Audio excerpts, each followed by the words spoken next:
Hello, amazing artists. Today we're going to talk about coloring in your coat of arms artwork. So to start, you're going to get a paint palette with a bunch of colors, some water, and a magazine, and some paintbrushes all on a tray so that we can keep it all contained. And I'm going to just push that off to the side. Notice we have a bunch of colors. Usually I make you mix your own colors, but for this project, since it's our first painting project of the year, Miss Lukey and I decided to just go ahead and let y'all not mix colors and use what we got. So make sure you keep those palettes organized. All right, and I have my coat of arms artwork that I have completely filled in my stone wall background. If you have not finished your background yet, that is your first order of business. Make sure that is done, and then you can move on to painting. And the first part of painting you're gonna do is just coloring in base colors on the whole thing. We can worry about shadow and extra fun stuff later. Right now we're just getting base colors on the whole thing filled in. So you want to refer back to your rough draft that you created before you started on your final copy. Hopefully you colored that in. If you didn't color that in, maybe you want to spend some time coloring it in, making some color choices before you move on to paint. Because once you're painting, you don't want to be second guessing yourself. You really want to have those decisions made already. So I know what my paint colors are going to be, so I am going to go ahead and start painting it in. And whether you work from one side to the other or from the top to the bottom kind of is up to you. I wouldn't start in the middle and then have to put your arm over anything, because that could potentially be a horrible paint situation. You can always also rotate your page if you do end up starting in the middle. That way you can work on an area upside down and paint on it without having to drag your arm through it. All right, so I think for right now, I'm gonna start with my base colors. I actually am gonna start in the middle just because I know you wanna move on, and that's just the easiest, quickest part for me to demonstrate. So even though I just said maybe don't paint in the middle, I'm going to, and I'm just gonna know I'm gonna need to rotate my canvas while I'm painting so that I don't drag my arm through it. And oh, by the way, if you have long sleeves, probably a good idea to roll them up before you start painting. All right, so I have all of my painting supplies. I've got multiple sizes of paintbrushes. I've got a thin one, I've got a square one, and I've got a round, bigger pointed one. Whichever sizes you choose to grab are up to you, but those are the ones that I think are going to be most helpful to me. Now remember, when we were looking at our heraldry packets at the beginning of this project, all of the colors do have meaning. So hopefully you've picked out colors that really relate to things that describe you. Like if you're picking out red because it's the color of fire and blood, but it's also associated with energy and strength and power, right? Hopefully you're making those decisions and you're not just randomly coloring things in. All right, so I am gonna do, in the background of my shield is where I'm gonna start. And again, don't necessarily recommend starting in the middle, but I am going to, and then I'm just gonna have to rotate my page. No, not everybody loves painting upside down, so keep that in mind. All right, so I am gonna do purple here and here, and then on the other side, I'm gonna do orange here. Well, that was my plan, but I just remembered that I don't know that orange and red are gonna look great together. Maybe they will. I don't know. We'll see. You gotta kind of make those decisions for yourself. So that was my plan, but maybe my plan isn't gonna go according to plan, and I'm just gonna be flexible. All right, so I picked out this big paintbrush because I wanted to fill in these big areas, but look, I can't get into that corner. So in that case, I'm gonna switch to my little paintbrush so that I can really get a good outline going on this area, and then I'll paint it in with my bigger paintbrush. And I'm gonna go around this. All right, and like I said, right now it's just base color, so it doesn't matter what my ultimate plans for this is. I'm just getting my base colors put in. Now you might be thinking, but hold on.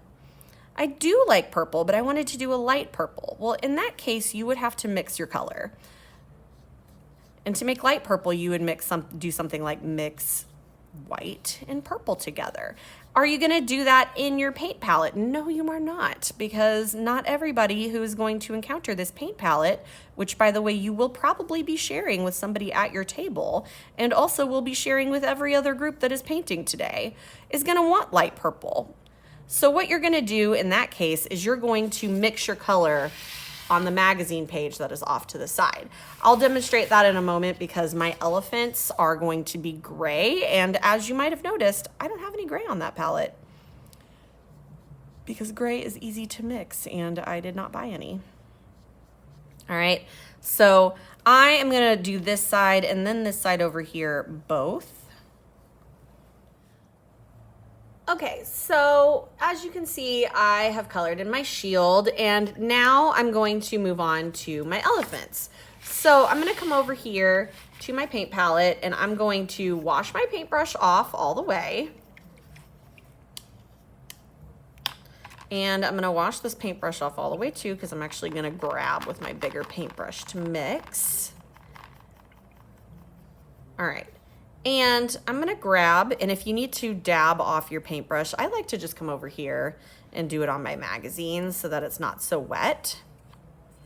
You can grab a paper towel if that feels like something you need to do, but I always just dab it off with my magazine. So I'm gonna grab some white.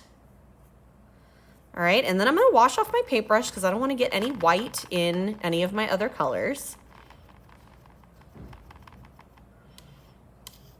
All right, and then, again, I'm gonna dab it off on my magazine, and then I'm gonna grab a little bit of black. A little bit of black goes a long way, and I'm actually not gonna put it right in my white. I'm gonna put it off to the side so that I can mix it in slowly.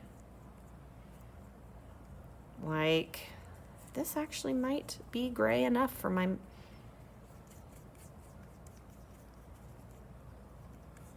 All right, I'm just gonna grab just a little bit more black. There, that's a good gray for my elephants, all right? Now, when I'm painting, I'm gonna grab from over here rather than inside the palette. So if there's ever a time when you need to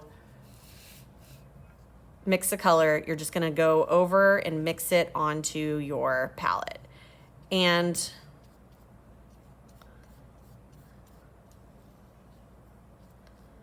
I'm gonna paint on my elephant. I'm gonna go back to my little brush so I can paint some details along the edges. Because I wanna be really careful with my painting. This is my final copy. And you might end up covering up some of the Sharpie drawing that you did, and that's okay if that happens. We can always go back in at the end and clean that up if we need to. Like, I don't know if you can tell. I can still kind of see my elephant's ear. It's there. It'll help me when I'm trying to add shadow under my elephant's ear. I'll know where it is. But I'm not gonna worry too much about the fact that I covered it up.